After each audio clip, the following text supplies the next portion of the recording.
प्रभु यीशु मसीह के प्रिय और मधुर नाम में आप सबों को जय मसीह की।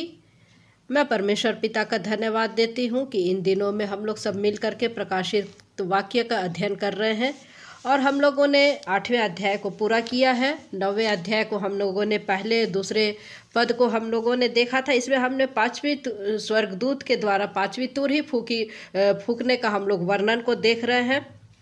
स्वर्ग में से पृथ्वी पर एक तारा का गिरना देखा जिसमें उसको अथाह कुंड की कुंजी दी गई है और अथाह कुंड के खोले जाने पर हम लोग क्या देखते हैं कि वहाँ पर एक बड़ी भट्ठी का सा धुआं उठा। तो हम लोगों ने ये सारी चीज़ों को पिछले क्लास में हम लोगों ने देखा था और ये जो तारा है, पृथ्वी पर जो तारा का गिरना है, हम लोगों ने देखा था कि ये कौन है। ये शैतान है। हम लोग जैसे यशायाह 14 में हम लोग इसको पढ़ते हैं।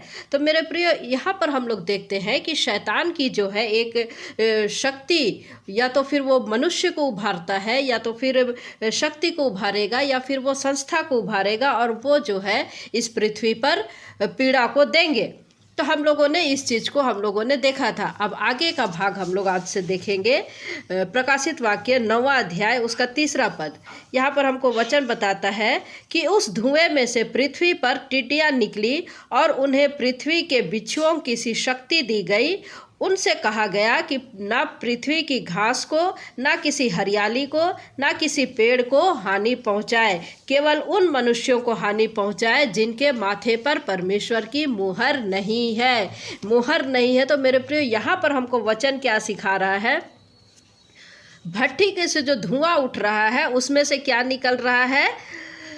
कुंड के धुएं से सूर्य और वायु अंधकारमय होगा। उस धुएं में से पृथ्वी पर टिड्डियां निकल रही है। धुएं में से क्या निकल रही है? पृथ्वी पर टिड्डियां निकल रही है और उन्हें पृथ्वी के बिच्छुओं की सी शक्ति दी गई। अर्थात उन जो टिड्डियां हैं उनके पास में डंक मारने की इतनी शक्ति है कि वो बिच्छू की तरह है। अर्थात वो जो है शैतान जो है एक जो तानाशाह को उभार रहा है, या तो वो व्यक्ति को उभार रहा है, या तो फिर वो लीडर को उभार रहा है।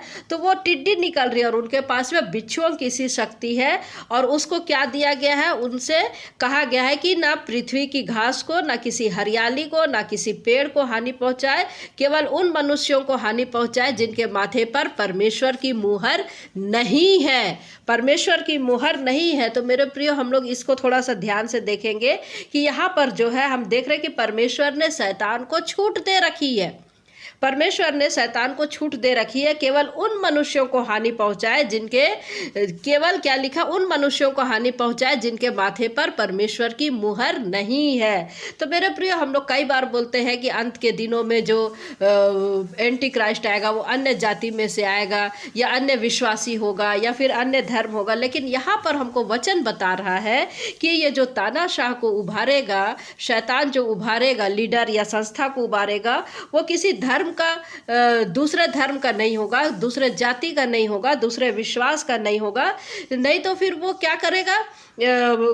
मसीही विश्वासियों को वो कैसे छोड़ता?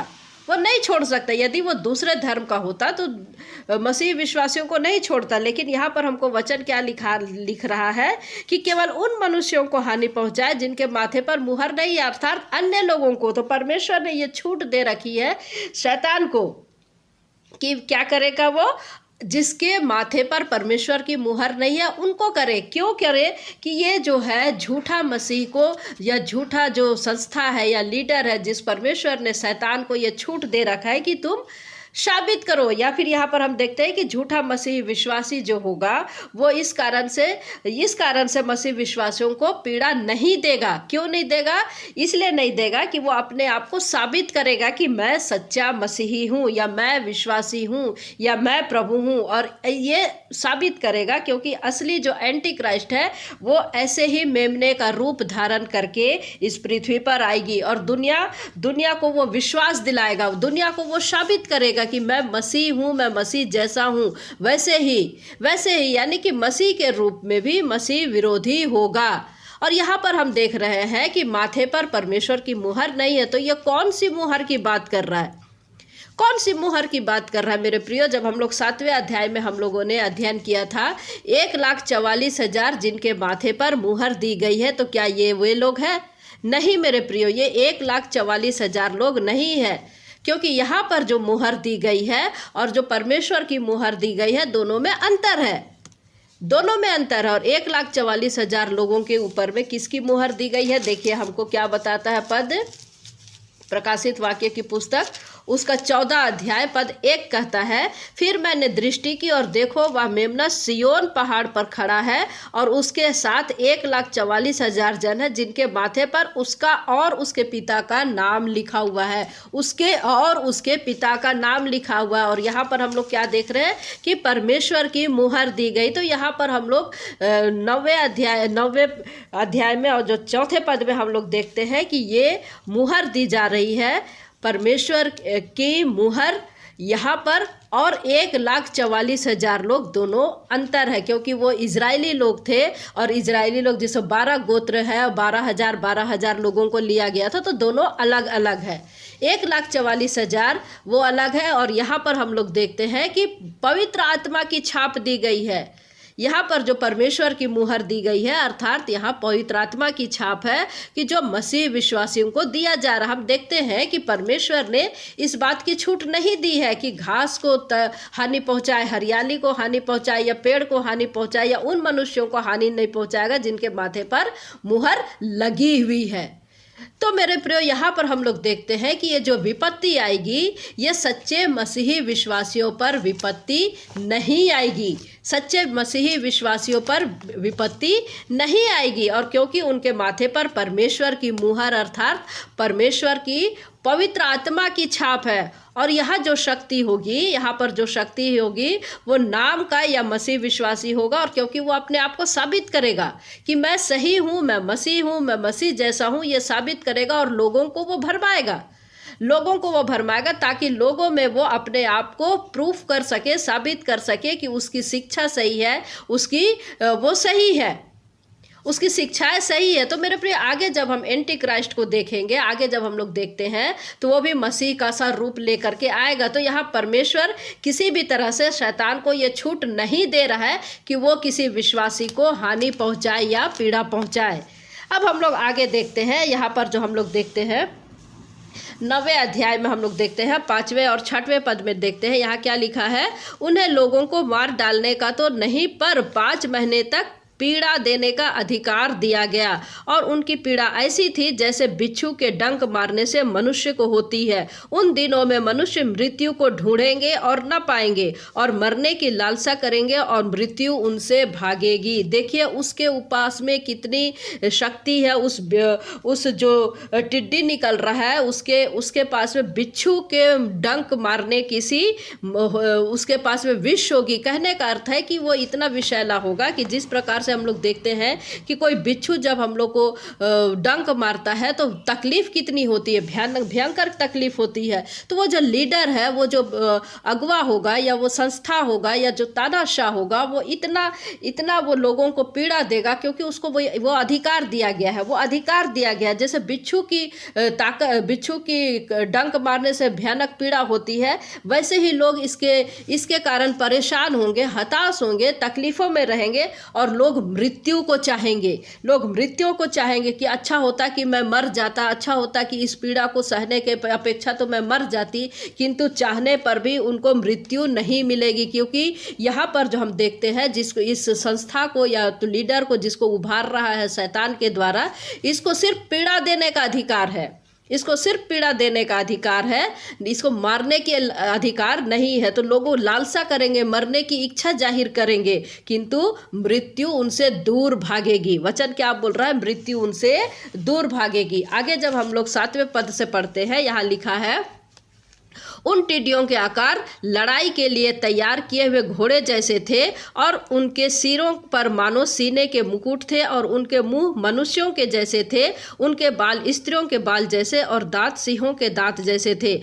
वे लोहे की सी झिलम पहने थे, और उनके पंखों का शब्द ऐसा था जैसा रथों और बहुत से घोड़ों का जो लड़ाई में दौड़ते हैं। उनकी पूंछ बिच्छुओं की सी थी, और उनमें डंक थे, और उन्हें 5 महीने तक मनुष्यों को दुख पहुंचाने की जो शक्ति मिली थी वह उनकी पूंछों में थी, वह उनकी पूंछों में थी। तो मेरे प्रियो यहाँ पर हम लोग क्या देख रहे हैं कि ये जो शक्ति है, ये जो उभारा हुआ, उनके मुंह कैसे है, मनुष्य की तरह है, और उनके बाल कैसे हैं, स्त्रियों की तरह है, उनके दांत कैसे हैं, सिंह की तरह है, वे लोहे की झिलम पहने हैं। और मेरे प्रियो हम लोग देखते हैं कि उनके पंखों का शब्द ऐसा था जैसे रथों और बहुत से घोड़ों की जो लड़ाई में दौड़ते हैं, और उनकी पूंछ बिच्छुओं की सी थी और उनको उनमें डंक थे। तो ये क्या हो सकता है, ये क्या हो सकता है मेरे प्रियो? सोचने वाली बात है कि ये क्या हो सकता है। तो हम लोग इसको देख सकते हैं कि ये जो इस प्रकार की जो उसके सिर कैसे है, बहुत से हम लोग देखते हैं कि उनके मुंह मनुष्य के हैं और उनके बाल स्त्रियों के जैसे, दांत सिंह के दांत जैसे थे। तो ये हमको बताता है कि ये किसी प्रकार का ड्रोन हो सकता है, ये किसी प्रकार का हेलीकॉप्टर हो सकता है। जैसे हम लोग देखते हैं ड्रोन के 4 पंख होते हैं और कैसे वो फड़फड़ाता है, और हम लोग देखते हैं कि हेलीकॉप्टर के कैसे होते, फड़फड़ फड़फड़ करता, तो ये घोड़े के जैसे आवाज सुनाई देता है।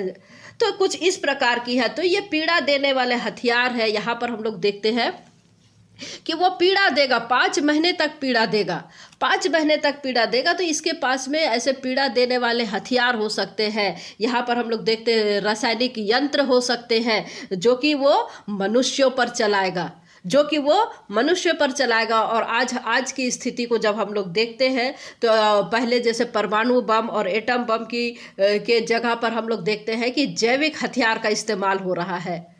युद्ध में हम लोग देखते हैं कि किस प्रकार से जैविक हथियार का इस्तेमाल होता है। जैविक हथियार क्या होता है कि उसमें कीटाणु फैलाया जाता है, बैक्टीरिया फैलाया जाता है। तो ये वो बिच्छू है जिसके पूंछ में इसके यंत्र है, ऐसे कुछ मशीनरी होंगे या तो फिर ड्रोन जैसे, हेलीकॉप्टर जैसे, और क्या है उनके पूंछ में सारी चीज़ें होंगी।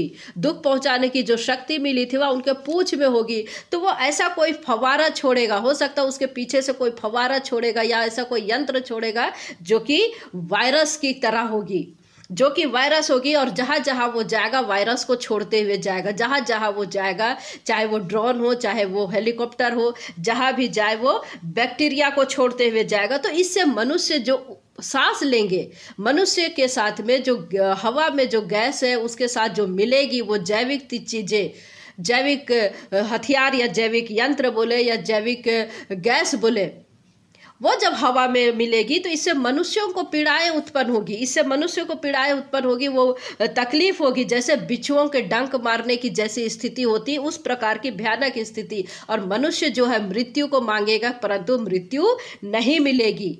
ये 5 महीने तक उसको ये अधिकार दिया गया है और सिर्फ पीड़ा देगा। मृत्यु, लोग मृत्यु को चाहेंगे परंतु मृत्यु नहीं होगी। तो ये शैतान के द्वारा, शैतान की दुष्ट शक्ति के द्वारा ये सारी चीज़ें होगी और ये पूरी दुनिया में इसका भय माना जाएगा, वो प्रभुता किया जाएगा। तो हम लोग एक तरह से सोचते हैं कि शायद ये आतंकी हमला हो सकता है, और आतंकी हमला हम लोग जब देखते हैं तो हम लोग सीधे सीधे किसी एक कौम के पर हम लोग उंगली उठा देते हैं कि ये हो सकता है इस्लामिक हो। लेकिन मेरे प्रियो, ये इस्लामिक नहीं होगा, ये मसीही विश्वासी होगा। कहने को तो वो विश्वासी होगा परंतु सच्चा विश्वासी नहीं होगा, सच्चा विश्वासी नहीं होगा। और इसका, इस लीडर का या तो फिर इस संस्था का या तो फिर इस तानाशाह का मानना होगा कि लोगों को पीड़ा देकर ही सुधारा जा सकता है, सुधारना, या तो फिर ये जो है मसीही विश्वासी नहीं, इसको पीड़ा देना अवश्य है, अवश्य है। तो इस प्रकार की डॉक्ट्रिन को वो लेकर के आएगा, ऐसी वो डॉक्ट्रिन लेकर के आएगा। और मेरे प्रियो, ऐसा नहीं है कि ऐसा पहले इस प्रकार की डॉक्ट्रिन नहीं थी। यदि आप इतिहास में देखेंगे 11वीं सदी के आसपास में, 12वीं सदी के आसपास में नाइट एंजल्स हुआ करते थे, नाइट एंजल्स हुआ करते थे। बहुतों को हो सकता है कि इसके बारे में जानकारी हो, बहुतों को हो सकता है कि इसके बारे में जानकारी ना हो। तो 11वीं सदी में, 12वीं सदी में जो है नाइट एंजल्स हुआ करते थे और वे मसीही योद्धा माने जाते थे या वे कहे जाते थे जो तलवार चलाते थे, तलवार से लड़ते थे। और मेरे प्रिय, परमेश्वर के वचन में मसीही विश्वासी जो है तलवार नहीं उठाते। ये गलत डॉक्ट्रिन है, ये गलत डॉक्ट्रिन है, क्योंकि प्रभु यीशु मसीह ने कहा कि जो तलवार उठाते हैं वे तलवार से घात किए जाएंगे। तो जो लोग, ये लोग जो है धर्म के लिए लड़ते थे, धर्म के लिए नाइट एंजल्स जो है लड़ा करते थे। उस वक्त भी नाइट एंजल्स हुआ करते थे जो धर्म योद्धा कहे जाते थे, और ये शिक्षा मसीह के विरोध में थे। धर्म के लिए लड़ते थे और ये शिक्षा जो है मसीह के विरोध में थे, लेकिन फिर भी ये शिक्षाएं उस समय भी थी जो कि गलत थी। तो आगे चल करके हम देखते हैं कि ये जो शिक्षाएं हैं, हो सकता है ये कल्ट है हो, या हो सकता है कि ये संस्था अपने आप को उभारे, कोई तानाशाह हो, और ये 5 महीने तक दुख पहुंचाने का इसको अधिकार या शक्ति इसको मिली है, जो उसके पूंछ में है। और उसका ये जो तंत्र है, इसका जो यंत्र है, ये बहुत ही भयानक होगा, जो वायरस छोड़ेगा, जो फवारा छोड़ेगा, जैविक हथियार या जैविक गैस को छोड़ेगा, वो जैविक गैस को छोड़ेगा। तो जिसके कारण जो है पूरी दुनिया में मनुष्यों को पीड़ाएं ही पीड़ा होगी।